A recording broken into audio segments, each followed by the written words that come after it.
See, I feel really copacetic on where I stand with Christ and who God is and what's going on in the world. I feel really have a lot of congruity and confidence about His kingdom. But precisely because the clearer I understand what the kingdom is, how it always looks like Jesus dying on Calvary for the very people who crucified Him, praying with His last breath, Father, forgive them. The kingdom always looks like that. It always has that kind of servant, sacrificial, loving character. And the clearer I've become about that, the foggier I've become about what the institutional church has to do with it. Because the reality is that, at least from the 4th century on, the institutional church hasn't often looked like that.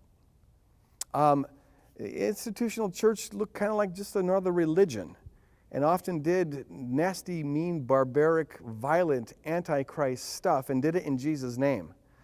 And the church yet today is full of self-righteousness and haughtiness and arrogance, and you don't see as much of the servant sacrificial character of Christ as you'd like to see. If Jesus Christ, looking like Jesus Christ on Calvary, is the criteria for what the true church is, then it seems to me that there's not a lot of the true church. And my question is, I wonder sometimes whether this surprised God, or whether perhaps somehow maybe the massive failure of the church to be the beautiful church we're supposed to be.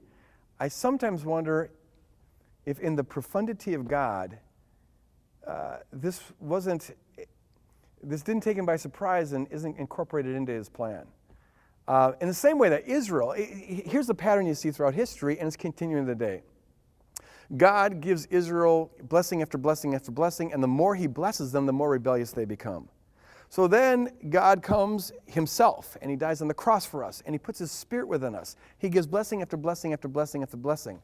But so far as I can see, the church is as much a failure at living out the call to be the beautiful kingdom as Israel was.